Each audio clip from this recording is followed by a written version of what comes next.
네, 사랑하는 예언 가족 여러분, 한 주간도 평안하셨습니까? 가을 비가 내리고요, 또 가을이 더 깊어지는 것 같습니다.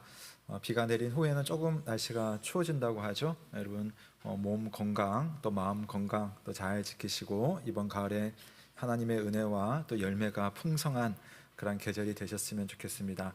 오늘 하나님 앞에 우리가 부르심대로 정성을 다해서 예배를 드리고 또 예배 속에서 하나님 베풀어 주시는 말씀의 영광을 함께 누리기를 축복하며 이 시간 함께 서로 인사 나누겠습니다. 우리 모두 자리에서 한번 일어나시겠습니다. 우리 앞뒤 좌우, 우리 2부 예배가 지금 1부 예배 성도님들이 좀 많이 오세요. 그래서 2부가 이 자리가 약간 헐빈한 느낌이 좀 있는데요. 그럼에도 우리가 서로 반갑게 또 인사 나누시고 또 많이 축복해 주시면 좋겠습니다. 우리 서로 인사하겠습니다. 잘 오셨습니다. 은혜 많이 받읍시다. 우리 한번 인사하겠습니다. 잘 오셨습니다. 은혜 많이 받읍시다. 고맙습니다. 이 시간 우리를 이 자리로 불러주신 좋으신 하나님을 함께 부르며 주님 앞에 나아가겠습니다. 하나님이여 내 마음을 정하였사오니 내가 노래하며 나의 마음을 다하여 찬양하리로다. 아멘. 하나님 우리 아버지와 주 예수 그리스도로부터 은혜와 평강이 있기를 원하노라. 아멘. 다 함께 영광 찬송 드리겠습니다. 주의 인자는 끝이 없고 찬양합니다.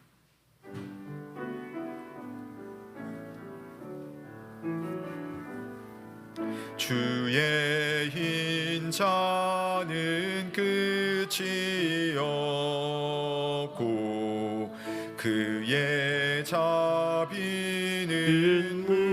무궁하며 아침마다 새롭고 늘 새로우니 주의 성실이 금이라. 성실하신 주님, 주의 인자는 끝이 없고 그의 자비는 무궁하며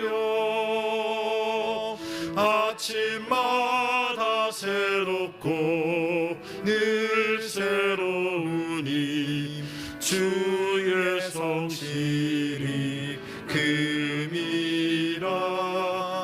성실하신 주님,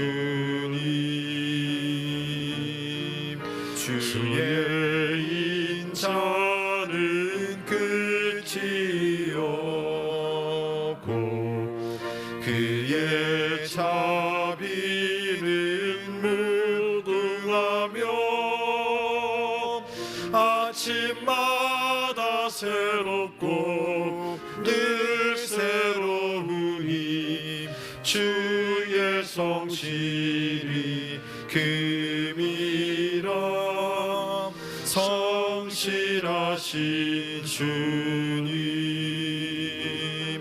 아침마다 새롭고 늘 새로우니 주의 성실이 금이라. 성실하신 주님.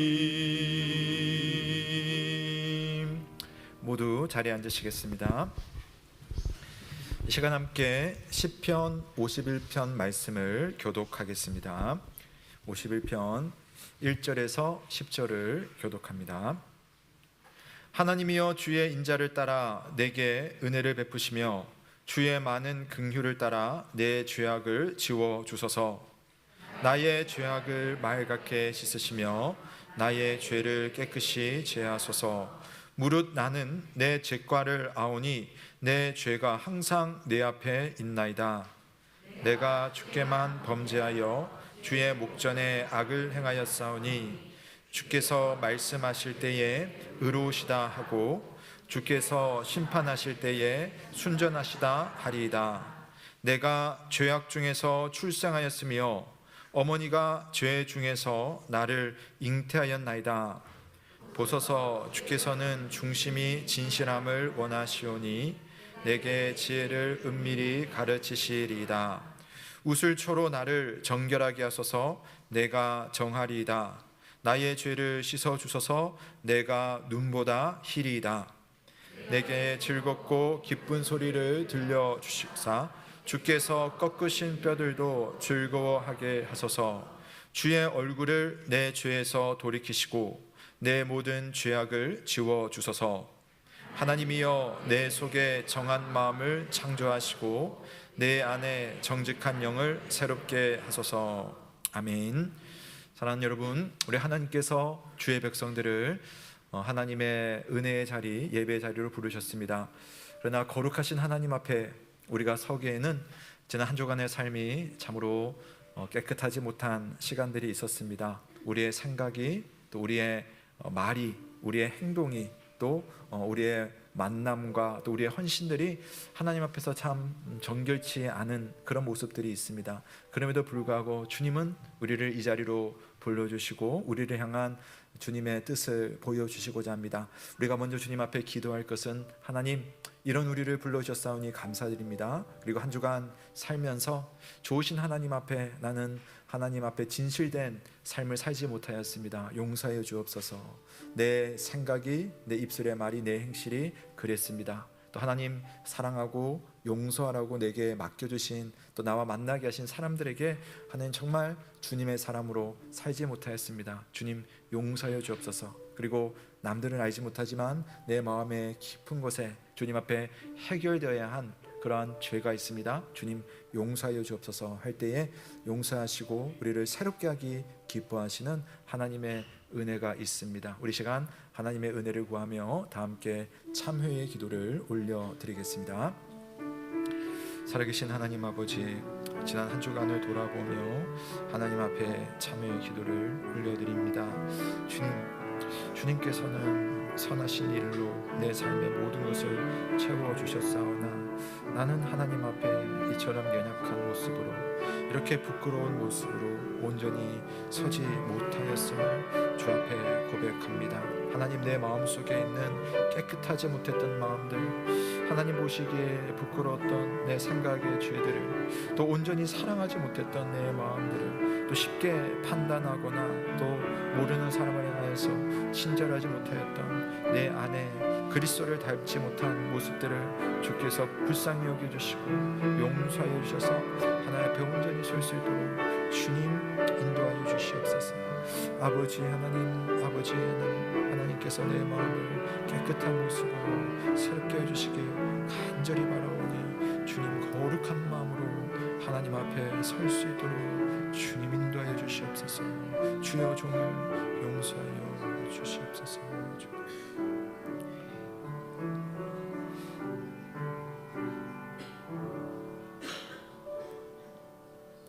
내가 주께 범죄하여 주의 목전에 악을 행하였사오니 주께서 말씀하실 때에 의로우시다 하고 주께서 심판하실 때에 순전하시다 하리이다. 아멘. 다 함께 사도신경으로 우리의 신앙을 고백합니다. 나는 전능하신 아버지 하나님, 천지의 창조주를 믿습니다. 나는 그의 유일하신 아들 우리 주 예수 그리스도를 믿습니다. 그는 성령으로 잉태되어 동정녀 마리아에게서 나시고 본디오 빌라도에게 고난을 받아 십자가에 못 박혀 죽으시고 장사된 지 사흘 만에 죽은 자 가운데서 다시 살아나셨으며 하늘에 오르시어 전능하신 아버지 하나님 우편에 앉아 계시다가 거기로부터 살아있는 자와 죽은 자를 심판하러 오십니다. 나는 성령을 믿으며 거룩한 공교회와 성도의 교제와 죄를 용서받는 것과 몸의 부활과 영생을 믿습니다. 아멘. 다 함께 찬송가 66장으로 감사 찬송 드리겠습니다.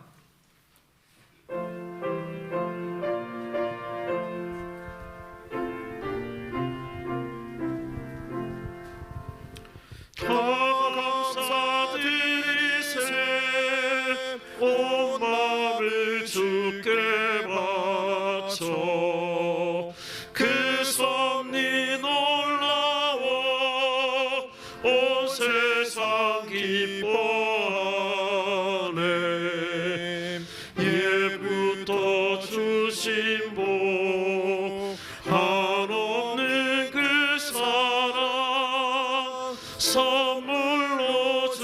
되시네 이제와 영원히 사랑의 하나님 언제나 함께 계셔 기쁨과 평화에 복 내려 주옵소서 몸담아 병들 때 은혜로 지키사 이 세상 악에서 구하여 주소서 감사와 찬송을 다 주께 드리어라 저 높은 곳에서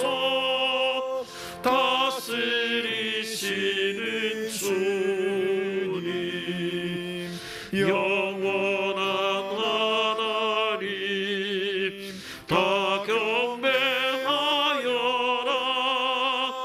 전에도 이제도 장래도 영원히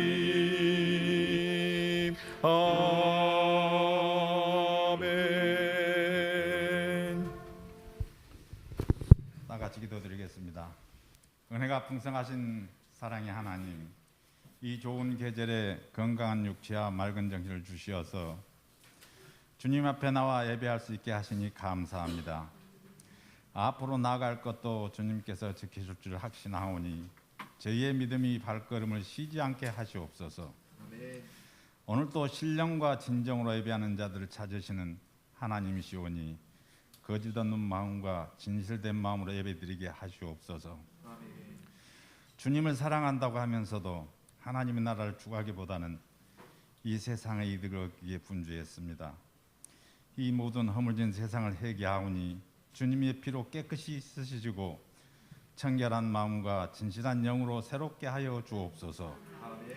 하나님이여 우리로 하여금 이 영을 구원할 의인 10명이 되게 해 주시옵소서.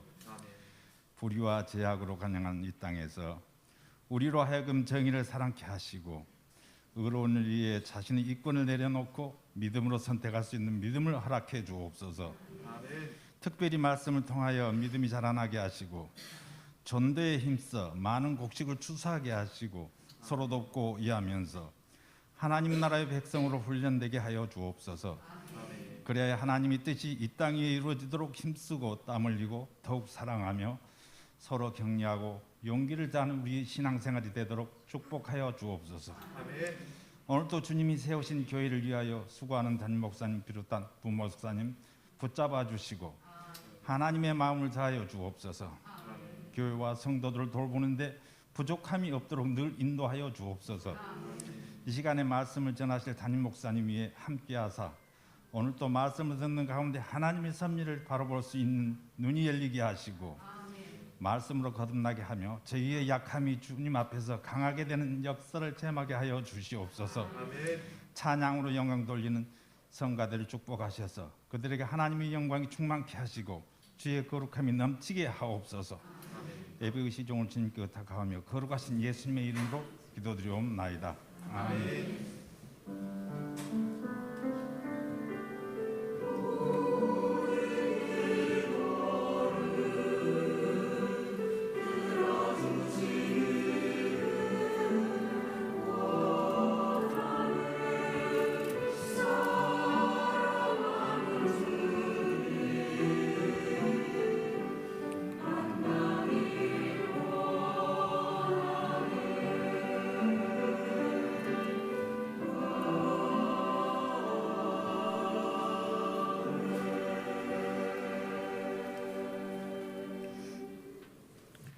오늘 우리에게 주시는 하나님의 말씀은 마가복음 4장 13절에서 20절 말씀입니다. 신약성경 58면 마가복음 4장 13절에서 20절 말씀을 봉독하겠습니다. 또 이르시되 너희가 이 비유를 알지 못할진대 어떻게 모든 비유를 알겠느냐. 뿌리는 자는 말씀을 뿌리는 것이라. 말씀이 길가에 뿌려졌다는 것은 이들을 가리킴이니 곧 말씀을 들었을 때에 사탄이 즉시 와서 그들에게 뿌려진 말씀을 빼앗는 것이요. 또 이와 같이 돌밭에 뿌려졌다는 것은 이들을 가리킴이니 곧 말씀을 들을 때에 즉시 기쁨으로 받으나 그 속에 뿌리가 없어 잠깐 견디다가 말씀으로 인하여 환난이 박해가 일어나는 때에는 곧 넘어지는 자요. 또 어떤 이는 가시떨기에 뿌려진 자니 이들은 말씀을 듣기는 하되 세상의 염려와 재물의 유혹과 기타 욕심이 들어와 말씀을 막아 결실하지 못하게 되는 자요. 좋은 땅에 뿌려졌다는 것은 곧 말씀을 듣고 받아 30배나 60배나 100배의 결실을 하는 자니라. 아멘. 이는 하나님의 말씀입니다. 하나님께 감사드립니다. 고맙습니다. 이 시간에는 할렐루야 찬양대가 주 예수 내 삶을 변화시키네라는 찬양으로 성삼위 하나님의 영광을 찬양드리겠습니다.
아멘. 네, 오늘도 귀한 찬양으로 또 우리의 마음을 또 주님께로 인도해 주어서 감사드립니다. 참 좋으신 우리 주님의 은혜와 평강이 사랑하는 우리 영 가족들과 함께하길 주님의 이름으로 축원합니다. 아멘. 우리 예수님께서 이 하나님 나라의 비밀을 설명하기 위해서 비유를 사용하시고 계시는 장면 우리가 마가복음 4장을 통해서 봅니다. 그리고 오늘 읽었던 이 말씀, 우리 지난주에서 연결이 되는 말씀인데요. 지난주에는 좀 설명을 안 드렸고 오늘은 좀 설명을 드리려고 합니다. 사실 씨를 뿌리고 씨에 대해서 열매를 맺는 이 소위 씨 뿌리는 비유라고 하는 이 본문은요, 마가복음뿐만 아니라 마태복음 또 누가복음에 다 기록되어 있는 말씀입니다. 그만큼 중요한 말씀이라고 할 수가 있겠죠. 그런데 여러분, 성경을 좀 이해하실 때에 이 같은 복음서라는 이름이 붙었지만은 이 마태가 복음서를 기록할 때는 마태가 가지고 있는 그런 어떤 기준들이 있어요. 내가 이 글을 읽는 사람들에게 대해서 이런 강조점을 가지고 예수님의 행적을 정리해서 설명해야겠다. 마가도 마찬가지고 누가도 그렇습니다. 그러니까 하나하나의 내용도 그런 면들이 있다는 거죠. 그래서 마가복음에서 오늘 이 비유의 말씀도 그런 면들을 우리가 좀 발견하려고 합니다.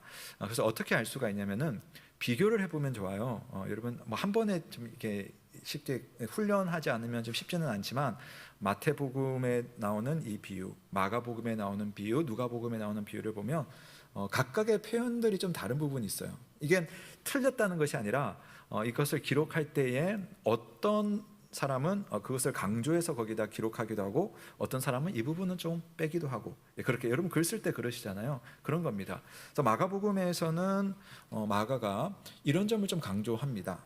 특히 다른 복음서에 없는 내용이 13절에 나와요.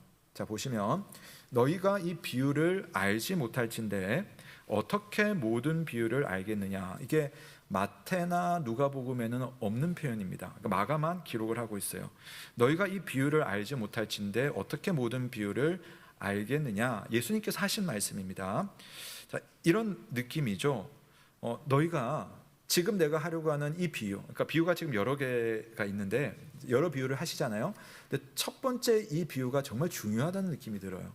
그래서 이 비유를 너희가 알아듣지 못하면 내가 하는 다른 비유들이나 또 다른 가르침을 알아듣는 데 있어서도 아마 애로점이 있을 거다. 근데 이 말씀을 잘 이해를 하면 너희가 나의 다른 가르침에 대해서도 이해하는 데에 어려움이 덜할 것이다. 이렇게 접근을 해볼 수가 있겠습니다. 자, 왜 그렇게 말씀하시느냐 하면은 오늘 우리가 보게 되는 이 비유의 내용은 성도의 신앙생활에서 아주 중요한, 정말 중요한 하나님의 말씀과 또 그 말씀을 받아들이는 우리 인간의 마음에 대한 이야기이기 때문입니다. 그 이야기를 하려고 오늘 예수님께서 이 비유를 말씀하는 거거든요. 사실 이 마가복음을 기록한 마가는 이 고민이 많았던 것 같아요. 왜냐? 지금 마가복음에 이 기록될 때 주로 마가가 염두에 두었던 대상은 로마에서 신앙생활을 하는 성도였어요. 그 당시 2000년 전에 로마에서 신앙생활을 한다는 것은 어려운 일이었거든요. 박해도 많이 받고 예수 믿는다는 것 때문에 불합리한 일을 많이 당했습니다. 그러니까 얼마나 힘들었겠어요. 그러니 하나님의 말씀이 우리에게 주어질 때 그 말씀을 어떤 마음으로 받느냐라고 하는 것은 참 중요한 이 마가의 고민거리였는데 마침 예수님께서 그와 관련된 비유의 말씀을 하신 겁니다. 그래서 이 13절 말씀까지 이야기하면서 너희가 예수님의 가르침을 잘 알기 위해서는, 주님의 비유를 잘 알려면 먼저 이 비유의 내용을 잘 알아야 된다라고 마가가 판단을 한 거고요. 오늘 저도 그런 부분에서 설교의 초점을 잡으려고 합니다. 하나님의 말씀과 말씀에 대한 여러분의 마음의 태도에 대해서 오늘 생각을 해보려고 합니다. 이야기의 시작은 이랬습니다. 우리가 지난 시간에 읽기만 했던 부분이죠. 씨를 뿌리는 자가 나가서 씨를 뿌렸다라는 것으로 시작이 됐어요. 예수님께서 말씀하시기를 씨 뿌리는 자는 말씀을 뿌리는 것이다. 14절에 되어 있어요. 뿌리는 자는 말씀을 뿌리는 것이다 라고 말합니다. 즉 씨가 무엇이냐라고 할 때에 하나님의 말씀입니다. 말씀. 그러면 씨를 뿌리는 자는 누구겠어요? 하나님이시겠죠. 또 예수님이시겠죠. 그리고 예수님의 이 사역자들, 우리 목회자와 같은 사람도 일종의 씨를 뿌리는 사람이 되겠고, 전도하는 사람들도 씨를 뿌리는 자가 되겠습니다. 그런데 이게 중요하진 않습니다.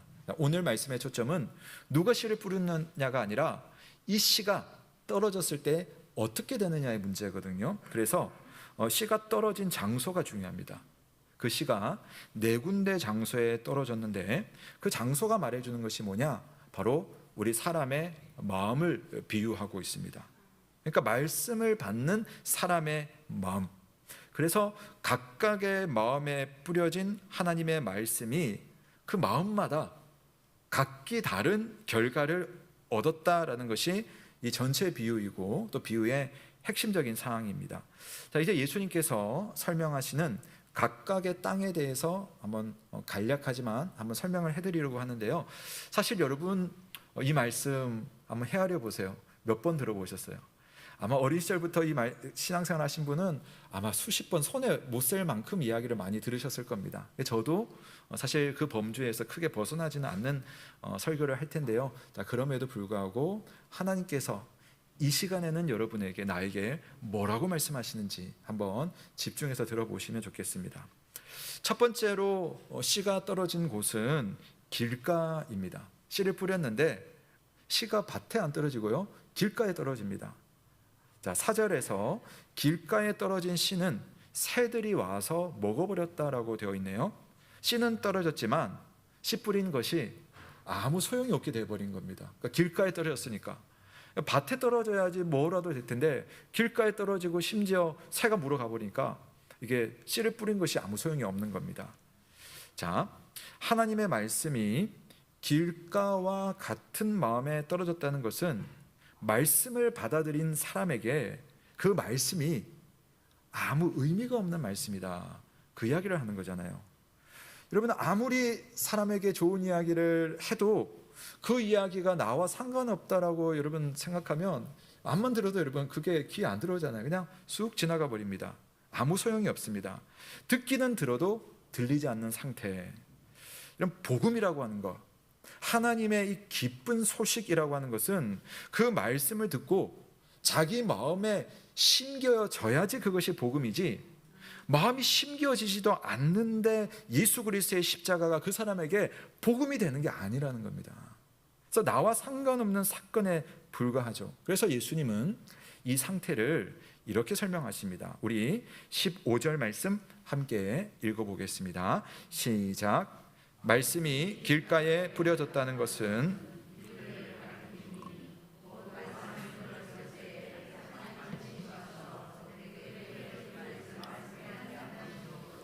아멘.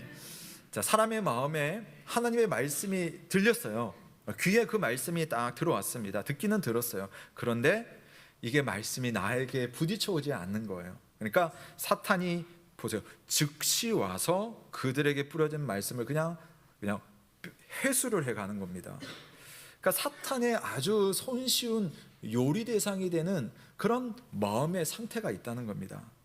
하나님의 말씀에 문제가 있는 것이 아니에요. 말씀을 듣는 사람의 마음이 문제입니다. 하나님의 말씀에는 그 어떤 자극을 받지 않는 그런 사람의 마음. 여러분, 우리가 말씀을 들으면요, 아, 오늘은 이 말씀이 내게 하는 말씀이구나, 이럴 때 있잖아요. 또는 말씀을 듣고 보니까 하나님이 나를 정말 이런 나를 사랑하시는구나, 이런 느낌. 또는 하나님께서 오늘은 나에게 책망하시는구나, 참 찌르는구나, 아프구나, 이런 적어도 이런 감각이 있어야 하는데 아무 느낌이 없는 상태인 거예요. 이 길가에 떨어진 이 씨가 그런 겁니다. 뭐 설교 시간에 이야기가 좀 어떨지 모르겠는데 여러분 좀비 아시나요? 좀비 영화 보신 적 있으세요? 예전에 한국 영화 중에 흥행했었는데 부산행이라는 영화가 있었어요. 부산으로 가는 기차에 상상적인 존재죠. 그러니까 살아있는 것 같은데 영혼이 없는 상태의 그런 어떤 시체인데 움직이는 그런 상태의 인간이라고 할 수도 없는 그런 인간을 좀비라고 합니다. 그 좀비가 이제 부산행 가는 기차에서 일어나는 그런 사건들 이야기가 부산행인데요. 그 영화에서 보면 이런 장면이 나와요. 그냥 스쳐 지나가는 장면인데 엄마와 딸이 막 손잡고 가요. 교복 입은 애랑. 엄마가 애한테 애틋한 느낌이 나잖아요. 엄마와 딸은 그렇잖아요. 그런데 길 가다가 엄마인지 딸인지 영화를 다시 못 돌려봐가지고 누가 좀비한테 물려요. 그럼 자기도 좀비가 돼버리거든요. 그 순간 어떻게 되냐면은 그렇게 정겹게 손을 잡고 가던 그 모녀 관계가 끊어져 버리는 겁니다. 그러고 나서 자기 손을 잡고 있었던 상대편은 여전히 자기의 엄마이고 자기의 딸인데 자기는 엄마를 엄마로 느끼지 못했든지 딸을 딸로 느끼지 못했든지 그 가족 관계가 없어지고 그냥 가족을 해쳐버리는 겁니다. 막 이렇게 먹는 장면이 이렇게 참, 근데 그게 잔인한데요, 너무 슬프고 너무 비참해요. 그러니까 좀비는 뭐냐면은 움직이고는 있지만 사람이 느낄 수 있는 감정이 없는 상태예요. 그래서 이 좀비한테는 어떤 상황, 어떤 자극이 와도 사랑이나 기쁨이나 슬픔이나 또 부끄러움이나 또는 분노와 같은 그런 감정이 없습니다.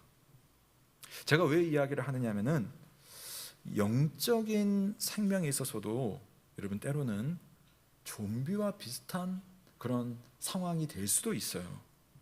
하나님의 말씀으로부터 오는 자극이 없다는 거예요. 하나님의 말씀에는 분명히 생명이 있고 능력이 있는데 그 능력의 말씀이 내게 떨어졌단 말이에요. 그런데 그 말씀이 내 말씀이 되지 않는 거예요. 사탄이 그냥 오늘 말씀처럼 그냥 회수해 가버리는 겁니다.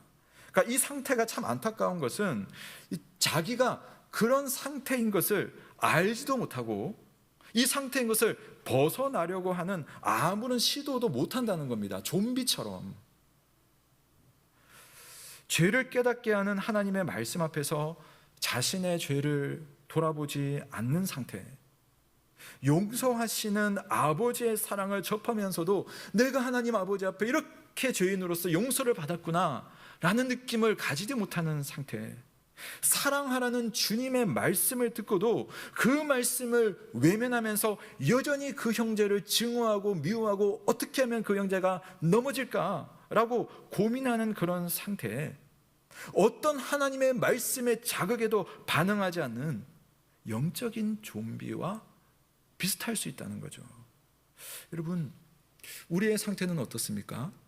하나님의 말씀, 그 말씀이 내게 딱 떨어지는데, 여러분, 말씀은 똑같아요. 똑같은 말씀이 4분의 1, 4분의 1, 4분의 1, 4분의 1 딱 나눠가지고 길가에 떨어졌어요. 근데 길가에는 그 말씀이 아무 영향을 끼치지 못하는 겁니다. 내 영혼의 상태가 이처럼 영적으로 죽은 상태가 되지 않도록, 여러분, 우리는 이 말씀을 보면서 하나님, 내 마음을 늘 살펴봐 주십시오.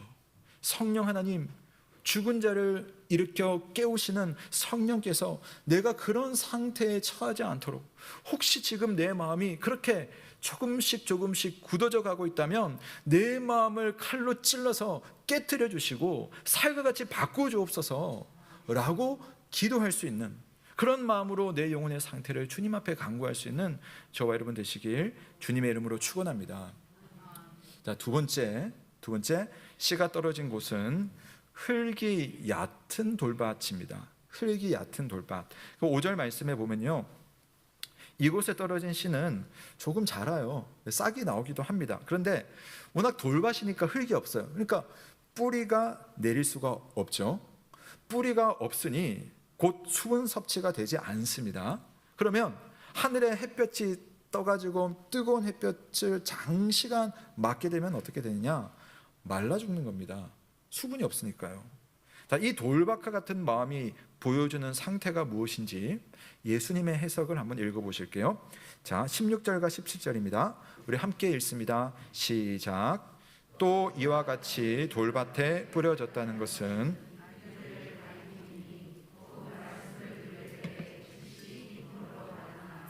그 속에 뿌리가 없어 잠깐 견디다가 말씀으로 인하여 환난이나 박해가 일어나는 때에는 곧 넘어지는 자요.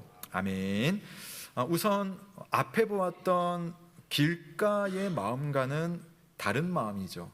그러니까 이 사람은요, 좀비 같지는 않습니다. 말씀을 들을 때에 반응을 합니다. 말씀을 듣고 내게 주시는 말씀이구나 하면서 뭐 기쁨도 있고 또 돌이킴도 조금 있고 또 기대하는 마음이나 소망도 분명히 있어요. 신앙도 이렇게 조금씩 이렇게 뭔가 내가 신앙이 생기는 것 같아, 그런 느낌이 있습니다. 그런데 문제는요, 제가 항상 이야기하는 부분이긴 한데, 신앙생활이라고 하는 것이 항상 편안하거나 모든 일이 내가 생각하는 대로 되지는 않잖아요. 그래서 예수 믿는 과정에서 우리는 생활적인 어려움을 만날 수도 있고, 예수를 잘 믿기 위해서 여러분 당해야 되는 그런 부대낌이나 어려움이 있고요. 또 지금도 어떤 나라에서는 예수 믿는다는 것 때문에 환난, 박해, 심지어는 죽임을 당하는 그런 것도 사실은 있습니다. 근데 이제 그런 일이 생길 때에 처음에는 그래도 내가 예수를 믿었으니까 견뎌야지라는 생각을 조금 해봅니다.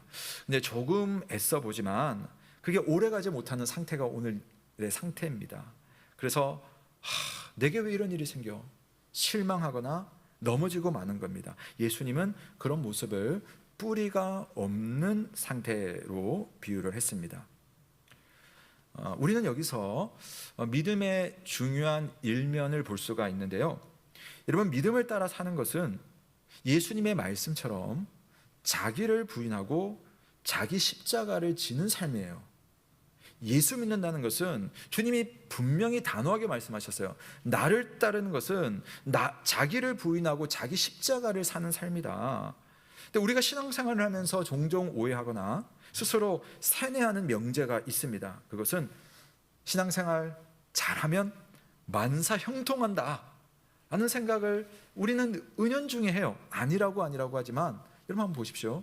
내가 어려움 생겼을 때 여러분 마음속에 내게 왜 이런 어려움이 자꾸만 닥치는 걸까 하는 마음은 한편에서는 신앙생활 잘하면 어려움이 없어야 되는데 라는 그러한 고정관념이 있다는 거죠. 근데 그렇지 않습니다. 성도들에게도 일상의 어려움이라고 하는 것은 피해가지 않아요. 신자나 비신자나 하늘에서 해가 있기도 하고 비가 내리기도 하고, 신자나 비신자나 동일하게 길 가다가 교통사고를 당할 수도 있는 것이 우리 이 죄악된 세상 속에서 경험하게 되는 삶의 모습입니다. 그런 가운데서 성도는요, 이 일상의 어려움 속에서 우리가 생각해야 될 것은 바로 지금이, 지난 시간에 일상을 이야기했는데 지금 바로 이 일상의 모습이 하나님의 말씀이 내 속에 뿌리 내려져 가는 과정이다. 이걸 우리가 늘 생각할 필요가 있다는 겁니다.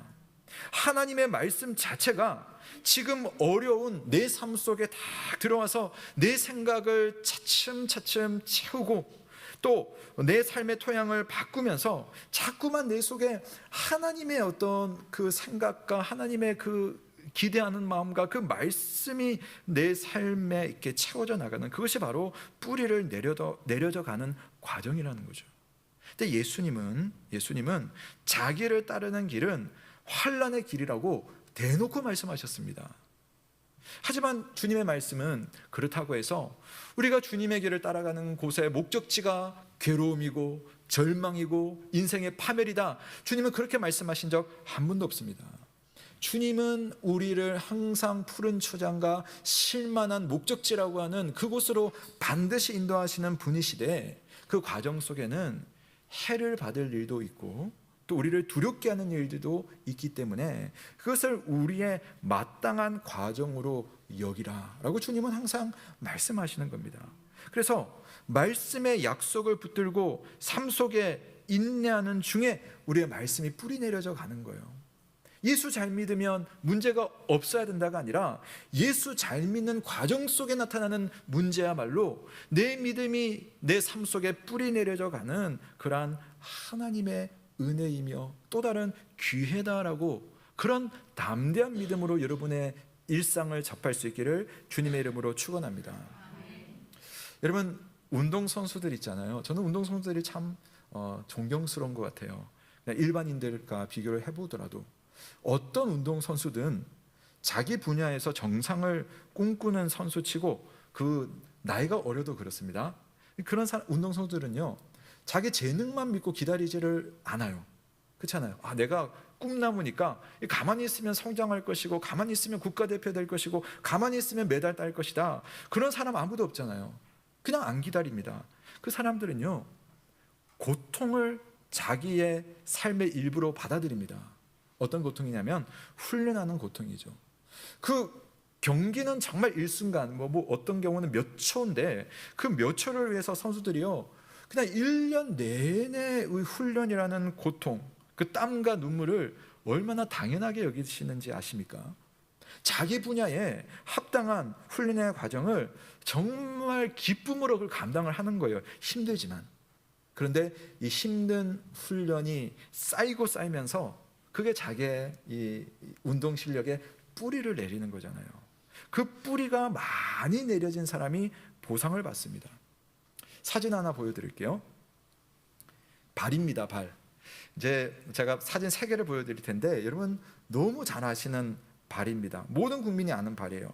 첫 번째 발은요, 누구 발인지 아세요, 남자분들? 박지성 선수의 발입니다. 이게 발톱이 막 빠지기도 했겠죠. 새까만 발톱, 그리고 막 핏줄이 튀어나오고 심지어 평발이었기 때문에 얼마나 이 발 가지고 뛰는 게 힘들었겠습니까? 두 번째 발, 전 세계적으로 유명한 발레리나 강수진 발레리나의 발입니다. 어우, 예, 저런 발. 또 마지막 발은요, 김연아 선수의 발입니다. 참 그냥 딱 보면 얼마나 단아하고 예쁩니까? 그런데 발을 보면요, 이렇게 상처도 많고 보면 저렇게 경기를 할 때는 그냥 발이 툭툭 부어 있는 겁니다. 발톱이 깨어지고 핏줄이 솟고 뼈가 튀어나오고 퉁퉁 부어버린 못생긴 저 발들, 얼마나 아팠을까요?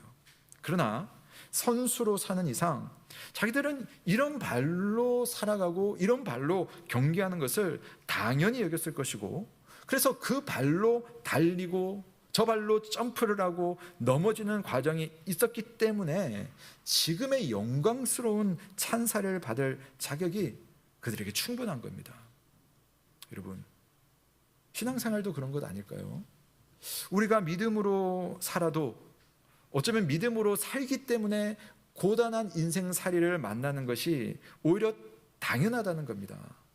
박해나 환난이나 또 여러 가지의 어떤 고민스러운 그런 상황, 내가 믿기 때문에 그것이 사라지는 것이 아니라 믿는 과정 동안 끊임없이 내 삶 속에 차고 들어오는 겁니다. 그런데 성도는요, 그 또한 믿음의 과정으로 극복하는 사람들이에요. 운동선수들처럼 그런 어려움 속에 말씀의 약속을 붙들며 내 일상을 치열하게 하나님 앞에 믿음으로 살다 보면 그 속에 하나님의 말씀이 뿌리를 내리게 된다는 사실을 믿으시기를 바랍니다. 이런 믿음의 사람들은 슬픔과 고난과 박해가 왔을 때 이것 때문에 내가 오늘 표현처럼 말라 죽는다라고 생각하지 않아요. 정반대 생각을 합니다. 아이러니하게 참 그렇잖아요. 많은 경험하셨죠. 우리가 이런 어려움을 당하면 참 희한하게 어려움 당하는 그 순간을 극복하면서 여러분 하나님이 참 가깝게 느껴져요. 그 어려움과 치열하게 싸우는 과정 속에 하나님의 은혜와 하나님의 도우심과 하나님의 백성으로 살아가는 그 어떤 믿음의 뿌리가 이렇게 우리 가운데 내려져가는 그런 어떤 믿음의 과정들이 있다는 겁니다. 그러므로 여러분, 오늘 이 비유의 말씀을 통해서 내 삶은 어떤 선입관 속에 갇혀 있느냐 잘 살펴보면서 하나님 앞에서 우리가 돌박과 같은 마음이 아니라 정말 뿌리 내려져 가는, 날마다 뿌리 내리는 그런 믿음의 마음을 가지시길 주님의 이름으로 축원합니다. 세 번째로 씨가 떨어진 곳은 가시떨기입니다. 가시떨기. 거기에는요, 씨가 먹히거나 또는 씨가 말라버리지 않습니다. 나름 뿌리도 내리고 또 나름 자라기도 합니다. 자, 그런데 여기도 역시 문제가 있어요. 우리가 어디에 씨가 떨어졌습니까? 가시떨기들 사이에 떨어진 겁니다. 그러니까 이 씨가 떨어져서 조금 자라긴 하는데 주변은 다 가시인 거예요. 이 가시는요, 이 씨가 추수에 필요한 영양분을 이제 섭취를 해야지 이제 열매를 딱 맺게 될 텐데, 그 열매를 맺어야 되는 그 순간에 영양분을 싹 빨아들여 가지고 정작 맺어야 되는 열매를 맺지 못하는 상태가 된 겁니다. 자, 이것을 예수님께서 어떻게 말씀하시는지 한번 읽어보겠습니다. 18절과 19절입니다. 함께 읽습니다. 시작. 또 어떤 이는 가시떨기에 뿌려진 단이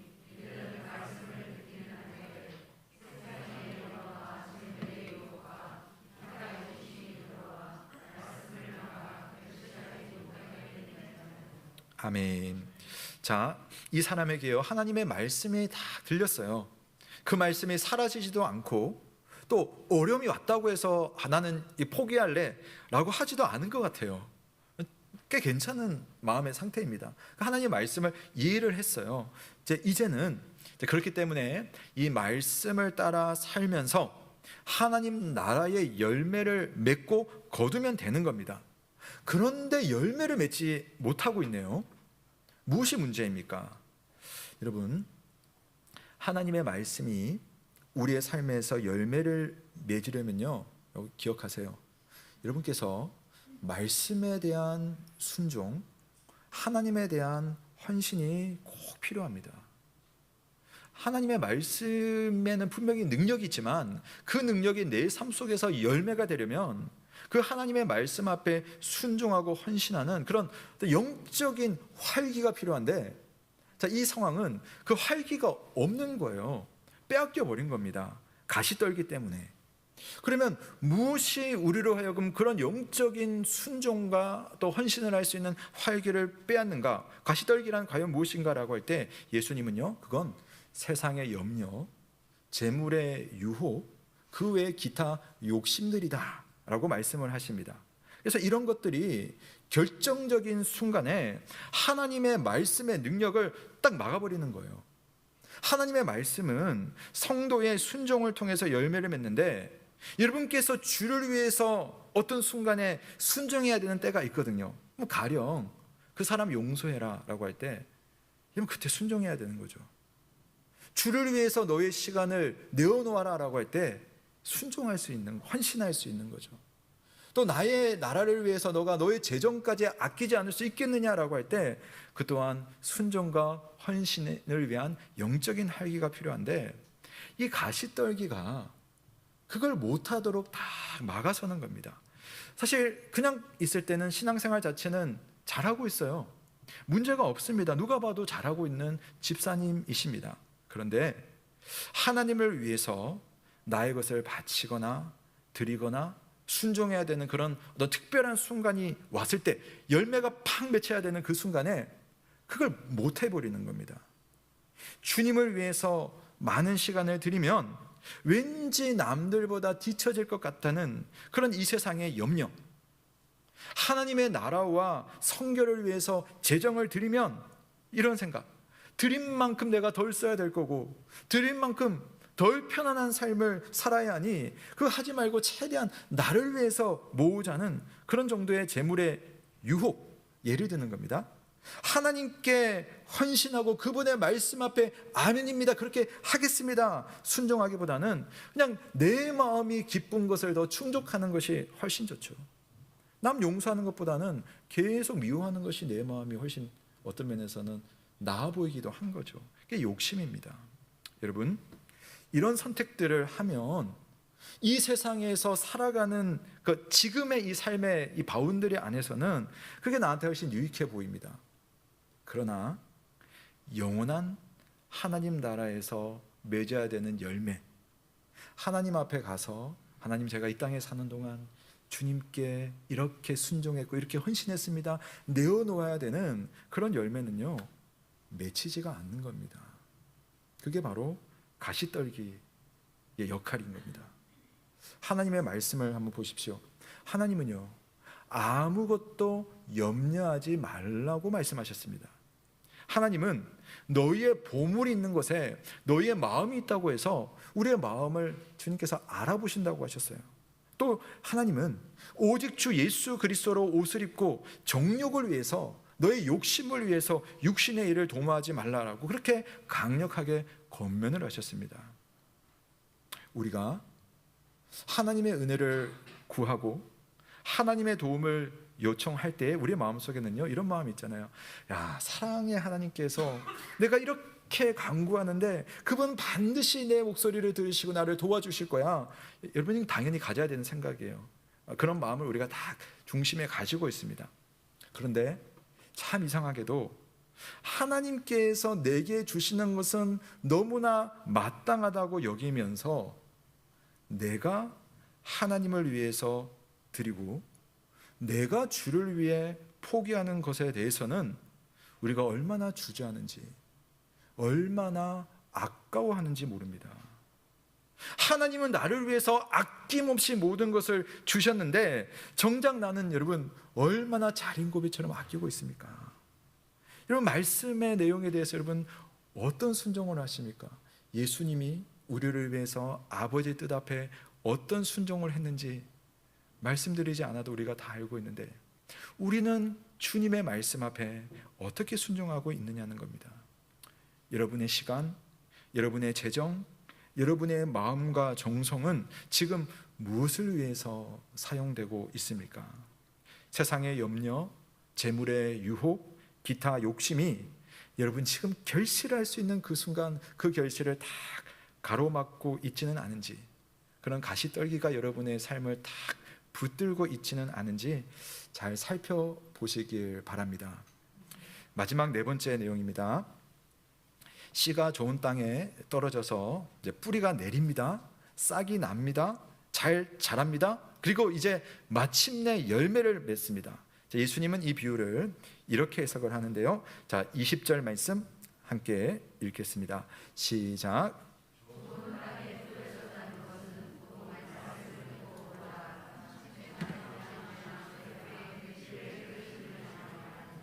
아멘. 자, 좋은 땅에 뿌렸다는 건 뭐냐? 말씀을 듣고 그 말씀을 받아서 열매를 맺기 시작하는데 이게 30배, 60배, 100배까지 엄청난 열매를 맺는 겁니다. 사실 여러분 이 씨 뿌리는 자가 씨를 뿌렸어요. 만약에 100을 뿌렸다고 해볼게요. 그러니까 100 중에 4분의 1, 그러니까 4분의 1은 길가에, 4분의 1은 돌밭에, 4분의 1은 가시떨기에. 그러니까 1 중에 4분의 3이 그냥 쓸모없이 버려진 거예요. 4분의 1만 좋은 땅에 뿌려졌어요. 그러면 여러분 씨 뿌리는 자가 손해 보실까요? 손해 안 보세요. 계산해 보세요. 그 4분의 1에 30배, 60배, 100배. 그 마음밭이 문제여서 열매 맺지 못한 그 사람은 손해이겠지만 하나님은 그 말씀을 통하여서 당신은 손해보지 않으며 하나님 나라의 풍성한 열매를 반드시 맺으신다는 사실을 믿으시기를 바랍니다. 내 마음이 어느 편에 서야 될까? 열매 많은 편에 서야 되지 않겠습니까? 말씀의 능력이 있습니다. 여러분 어떻게 해서 이런 결실이 가능합니까? 하나님의 말씀은 순종하는 이들을 통해서 놀라운 결실을 얻습니다. 말씀을 받는 땅이 어떤 땅이냐의 문제이죠. 여러분, 사랑하는 성도 여러분, 하나님의 은혜와 능력을 받기 원하십니까? 원하십니까? 네, 하나님께서 내 삶에 아름다운 열매를 맺어주시길 원하십니까? 예, 그렇다면 여러분의 마음이 말씀의 씨를 품을 수 있는 좋은 땅이 되시길 주님의 이름으로 축원합니다. 사실 이게 결론인데요. 예수님의 해석에서 오늘 아주 중요한 마지막 가르침, 결론적인 가르침이 있어요. 그것은 듣는 마음, 듣는 자세입니다. 그러니까 이 말이 전부 이 네 가지의 비유는 그 이야기를 하는 겁니다. 네 부류의 땅에 공통점이 있습니다. 한결같이 다 씨가 뿌려진 땅들이에요. 한결같이 다 하나님의 말씀을 들었어요. 다 하나님의 말씀이 다 들렸어요. 그런데 그 4분의 3은 말씀이 그냥 날아가 버렸고 4분의 1만 말씀의 열매가 맺혀 있는데 그게 왜 그런지 20절 말씀에 사실은 예수님께서 실마리를 주셨어요. 자, 이걸 여러분 좀 이해하려면은 제가 좀 설명이 좀 필요한데 한번 들어보십시오. 자, 20절에서 우리가 한글로 번역을 하다 보니까 이 표현상 두드러지지 않는 것이 있지만 우선 20절에 말씀을 듣고라고 하는 이 표현, 제가 두 가지 동사를 말씀드릴 거예요. 첫 번째 듣고입니다. 이 듣고라고 하는 것은 그리스어 말로는 현재형 동사를 쓰고 있어요. 그러니까 그 말은 나머지 세 개의 밭에 떨어진 그 말씀을 대할 때 그들은요 그냥 들었고로 표현되어 있어요. 과거형 동사로 표현되어 있습니다. 그러니까 무슨 말이냐고 하면 이 열매가 맺히지 않는 마음밭은 하나님의 말씀을 듣습니다. 똑같이 듣습니다. 그런데 그 말씀이 과거의 시간으로 훅 지나가 버린 거예요. 여러분 지금 하나님의 말씀을 듣잖아요. 이제 예배당 문을 나서는 순간 이제 60초 후부터 그 말씀이 사라라 사라지는 겁니다. 말씀이 없어지는 거예요. 그냥 과거의 말씀이 되어져 버리는 겁니다. 지금은 남아있지 않는 겁니다. 근데 좋은 밭은 어떤 밭이냐면요, 현재형이에요. 말씀이 계속 현재형으로 내 속에 남아있는 겁니다. 말씀을 지금 듣고, 어떤 면에서는 말씀이 계속 울려서 지금 내 속에서 말씀이 맴돌고 있는 겁니다. 그게 다른 밭과의 차이점입니다. 두 번째로 우리가 볼 동사는요, 20절에서 받아라는 동사예요. 말씀을 듣고 말씀을 받아라는 표현이 되어 있는데, 자, 이거는 더 특이해요. 다른 네 밭에, 세 가지 밭에는요, 이 받아라는 표현 자체가 없어요. 한번 보세요. 받아라는 표현이 있습니까? 마지막 좋은 밭에만 이 말씀을 듣고 받아라는 표현이 있어요. 왜냐하면 이 받아라는 표현이요, 나머지 밭에는 어울리지 않는 표현이기 때문입니다. 왜 어울리지 않느냐? 이 받아라고 하는 이 단어는요, 환영하다. 그러니까 우리는 받아라는 번역으로 되어 있지만 이게 더 의미상으로는 무엇을 환영하다, 무엇을 기쁘게 영접하다, 이런 표현이에요. 그래서 하나님의 말씀을 들을 때 이게 하나님께서 내게 주시는 말씀이라서 진심으로 기쁘게 받아들이고 환영을 하는 겁니다. 그냥 매일매일 들려지는 말씀이 아니라 오늘도 하나님께서 내게 선물 주시는구나, 오늘도 하나님께서 나를 찾아오셨구나, 기뻐하면서 그 말씀을 마음으로 영접을 하는 겁니다. 여러분의 집에 정말 일생에 한 번 올까 말까 한 사람이 여러분 방문한다고 해보세요. 그러면 난리가 나는 거죠. 하나님의 말씀을 그렇게 영접하는 상태입니다. 말씀이 들어왔을 때 지금 그 말씀이 내 속에서 계속 의미가 있어요. 근데 그 의미 있는 말씀이 어떤 말씀이냐? 하나님의 살아있는 놀라운 그 하나님의 말씀. 그러니 말씀을 환영하면서 내 마음속에 받아들이는 겁니다. 그러면 사탄이 틈을 탈 수가 없어요. 어려움이 있고 또 힘든 일이 있어도 그 귀한 약속의 말씀을 믿고 낙심하지 않는 겁니다. 세상의 염려와 재물의 유혹과 기타 욕심들에 의해서 내 마음이 쉽게 분산되지 않습니다. 예수 그리스도와 그분의 사역자들을 통해 주시는 말씀을 좋은 마음밭을, 이런 마음밭을 가진 성도로 받을 수 있기를 주님의 이름으로 축원합니다. 그러면 이 일을요, 성령 하나님께서 해주시는 거예요. 그래서 우리가 기도할 때 성령 하나님, 내 마음이 말씀을 받을 수 있는 밭이 되게 해주세요. 내 마음이 하나님의 말씀으로 정말 인내할 수 있고 환난과 박해를 이겨나갈 수 있게 하시고 그 어떤 어려움 속에서도 믿음의 뿌리를 내리게 해주세요. 우리가 평소에 기도하는 마음 가운데서 우리가 말씀을 받는 것. 여러분, 여러분의 마음을 위해서 평소 얼마나 기도하고 계십니까? 물론 우리가 다 똑같은 수준의 이해와 순종을 하지는 못합니다. 그러나 여러분, 한 명 한 명에게 하나님은 오늘 말씀처럼 다 씨앗을 뿌려주시는 거예요. 그러면 겸손한 마음으로 말씀을 받으면요, 말씀은 여러분 각자에게 적합하도록 가장 여러분에게 필요한 그 말씀의 능력으로 여러분의 삶 속에 열매를 맺는다는 사실을 믿으시기를 바랍니다. 환경이 다 다르잖아요. 그 환경 속에 역사하시는 말씀의 능력이 있는 겁니다. 청교도 시대에 중요한 한 인물인 존 오웬이라는 목사님이 계신데요, 그분이 하나님의 말씀을 참 정말 재밌게, 그리고 너무 소중한 표현을 하신 표현이 있어요. 제가 한번 읽어드릴게요. 어린 양이 걸어서 건널 수 있는 하나님의 강의 여울과 얕은 곳에서 코끼리도 헤엄칠 수 있다.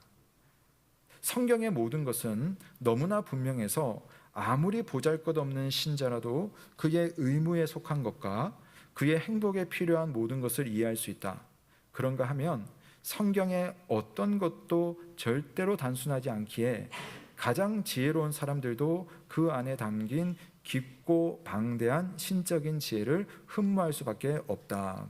자, 이게 무슨 말이냐면요, 처음에 양과 코끼리 이야기를 하죠. 그러니까 이건 물리적으로는 있을 수 없는 일인데, 어떤 강이 있어요. 그 강이 어린 양도 건너갈 수 있는 강이 있어요.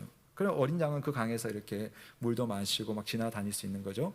근데 그 강이 나중에 보니까 어린 양도 다닐 수 있지만 코끼리도 그 안에서 헤엄칠 수 있을 만큼 너무나 깊은 강이에요. 근데 그 강에서 또 어린 양도 다닐 수가 있는 그런 놀라운 어떤 능력을 가진 강이 있는 거예요. 내 전후에는 그 강이 하나님의 말씀이라고 하는 겁니다. 내 신앙이 지금 얕을지라도 내 얕은 수준에서 하나님의 말씀의 그 물속에 뛰어들어서 그 말씀을 마시고 그 말씀 속에 헤엄치고 그 말씀 앞에 순종하면 그 속에서 나를 향한 나에게 적합한 하나님의 그 말씀의 능력이 나타난다는 사실을 믿으시기를 바랍니다. 또 내가 조금 남들보다 그래도 믿음이 적고 헌신이 크면 똑같은 말씀인데 그 말씀 속에서 내가 할 수 있는 순종이 또 다른 거예요. 그렇게 하나님 앞에서 나의 믿음의 수준에 맞춰서 순종을 하면 그 순종을 통해서 하나님 주시는 그 은혜의 깊이는요 더 놀랍게 깊어지는 겁니다. 여러분, 우리가 살면서 어려운 일을 겪으면요, 그러니까 그 어려운 그 깊이만큼 하나님의 은혜의 깊이가 더해진다는 것 아십니까? 우리가 주님 앞에 순종하는 마음이 더 커질수록 그 순종만큼 하나님은 우리에게 더 놀라운 은혜의 강에서 헤엄치게 해주시는 하나님이라는 거죠. 말씀을 사모하는 이들은 누구든지 예수님의 비유와 가르침을 다 받을 수 있어요. 오늘 주님은 비유를 못 받는다가 아니라 비유를 다 알 수가 있다. 그런데 어떤 마음이냐가 중요하다는 겁니다. 여러분, 하나님의 말씀 속에 엄청난 보화가 있다는 사실을 꼭 기억하시고 내 마음이 하나님의 말씀의 은혜의 강 속에 마음껏 내 수용의 수준으로 헤엄칠 수 있는 그런 여러분 되시길 주님의 이름으로 축원합니다. 아멘. 주신 말씀 감사드리며 다 함께 찬송가 518장 기쁜 소리 들리니 찬양하시고 우리 함께 봉헌하겠습니다.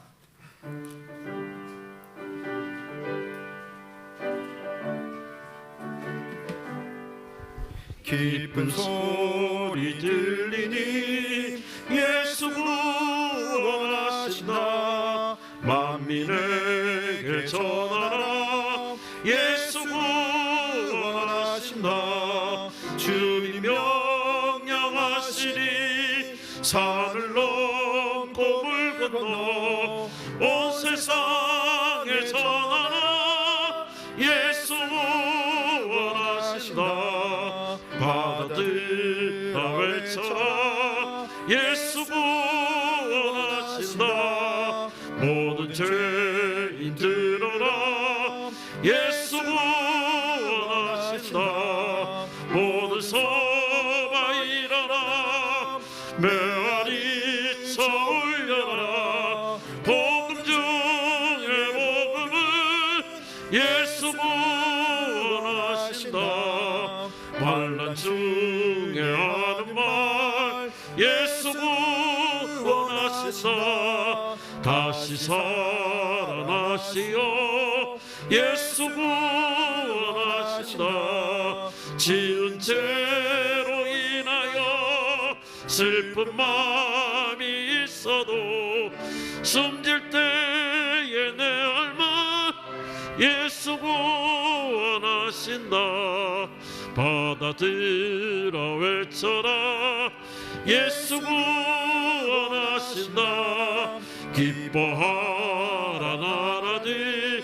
예수 구원하신다.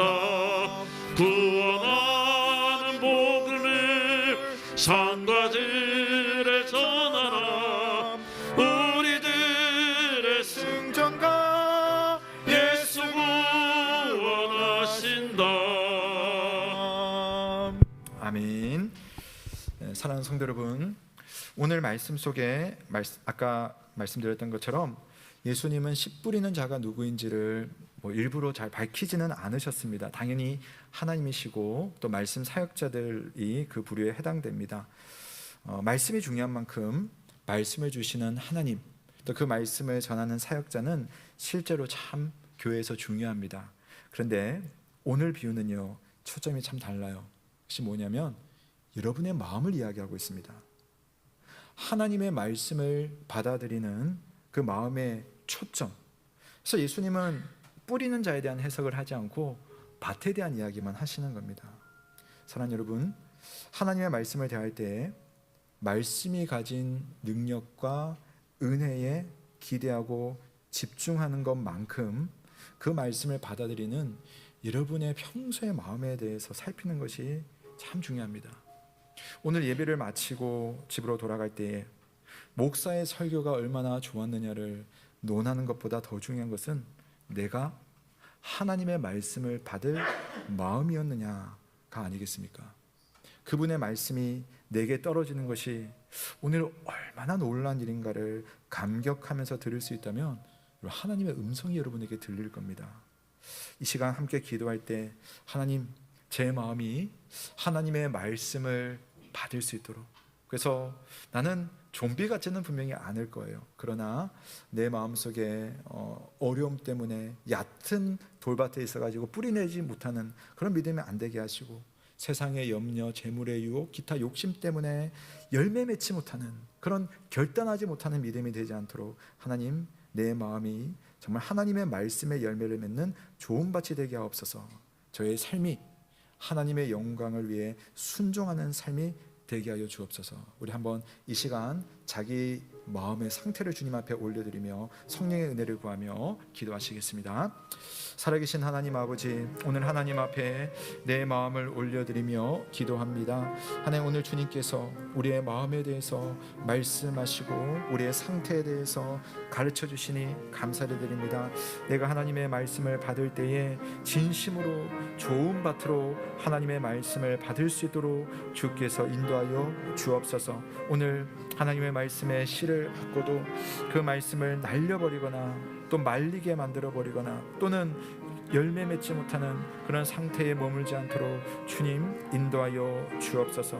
하나님의 선하신 뜻이 내 삶 속에 온전히 이루어질 수 있도록 하나님의 말씀 앞에, 그 말씀의 놀라운 능력 앞에 하나님 온전히 나아갈 수 있도록 주여 인도하여 주옵소서. 오늘 내게 주어지는 하나님의 말씀 그 하나 앞에서 온전하게 순종할 수 있는 그런 아름다운 믿음의 소유자가 될 수 있도록 주여 인도하시고 은혜를 베풀어 주시고 함께하여 주시옵소서. 주님, 주님의 능력이, 주님의 은혜가 내 속에 나타나게 간절히 바라오니 주님 함께하소서. 베풀어 주옵소서. 인도하여 주옵소서.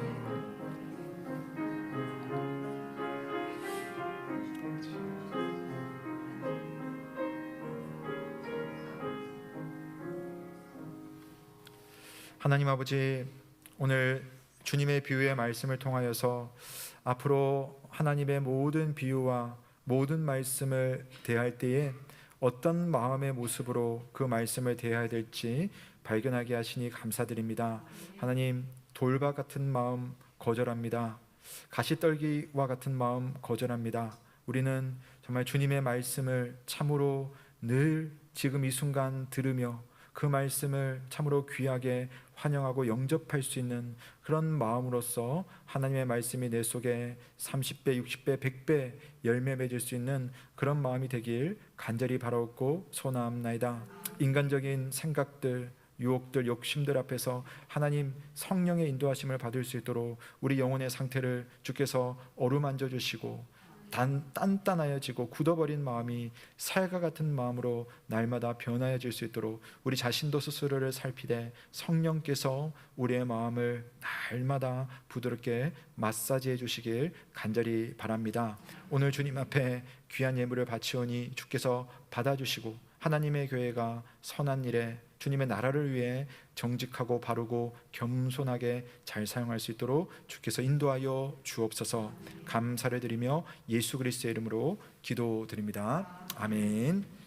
감사합니다. 몇 가지 교회 소식 전해드리겠습니다. 네, 오늘 예배를 마치시고 바로 직후 이 자리에서 3, 4분기 재정 보고를 하는 재직회로 모이도록 하겠습니다.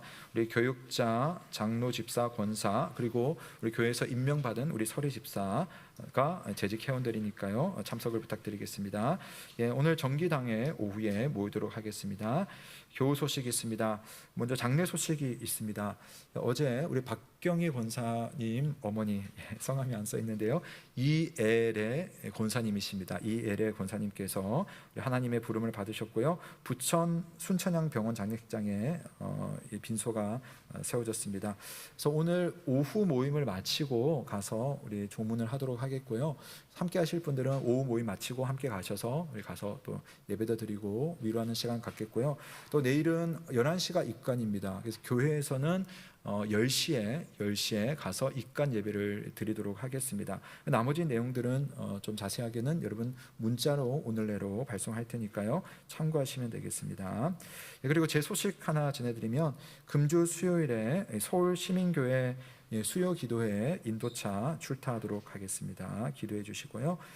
그리고 금주 월요일 내일입니다. 제72회 경기 서부 정기노회를 위해서 기도 부탁드리겠습니다. 그리고 우리 교단 설립 벌써 70주년이 됐습니다. 그래서 70주년을 기념하는 우리 특별 새벽 기도회도 했었고요. 또 70년사를 작성한 서적도 발간이 됐습니다. 그래서 우리 교육자실에 이 서적을 비치해 뒀으니까요, 교단에 대해서 궁금하신 분들은 내려가셔서 대여를 하시면 되겠습니다. 그리고 이를 마치시고 돌아가실 때에 우리 지난주에 우리 장례를 치르신 장희주 집사님 가정에서 떡을 준비했습니다. 하나씩 받아가시면 되겠고요. 참고로 아침에도 말씀드렸는데, 우리 교인들께서 경조사를 다 치르고 나시면요, 참 우리 성도님들께 고마운 마음으로 이렇게 떡을 준비하시고 이렇게 하십니다.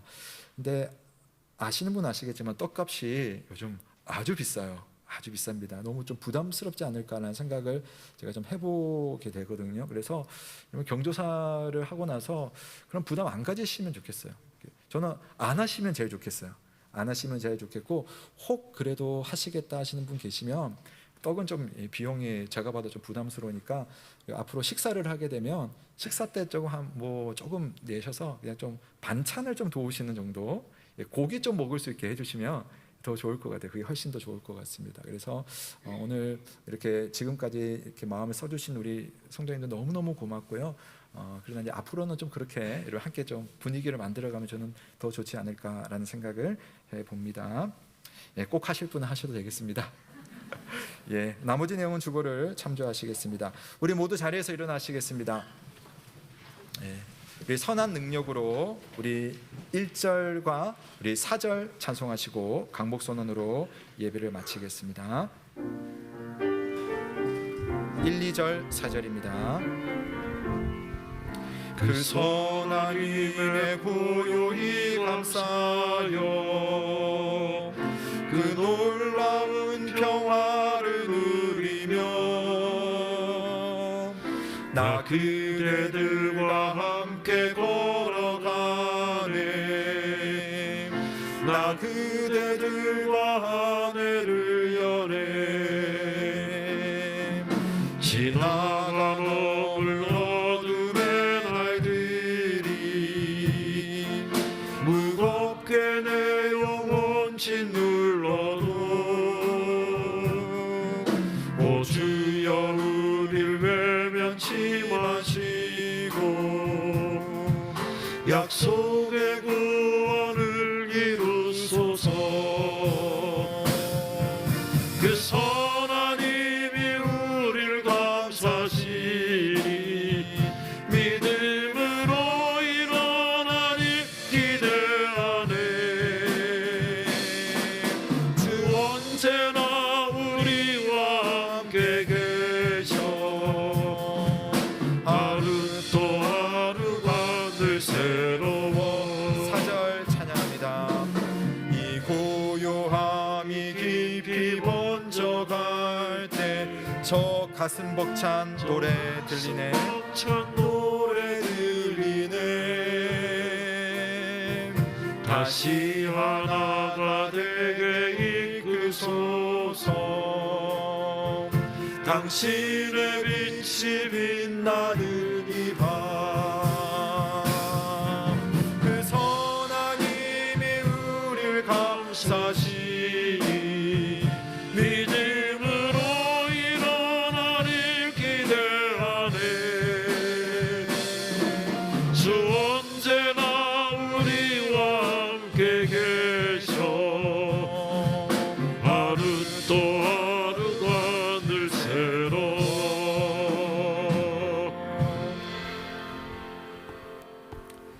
사랑하는 성도 여러분, 평강 중에 세상으로 나아가십시오.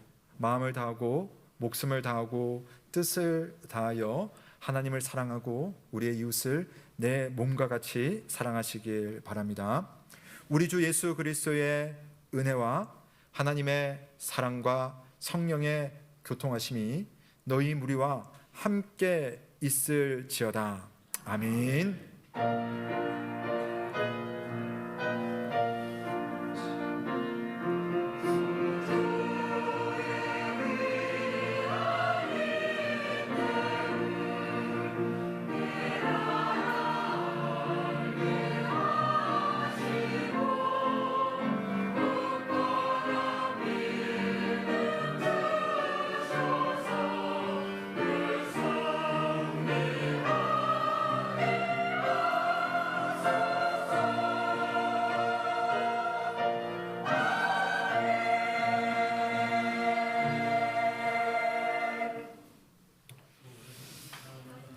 네, 감사합니다. 바로 이 자리에서 재직회를 하겠는데요. 한 3분 후에 재직회를 시작하겠습니다.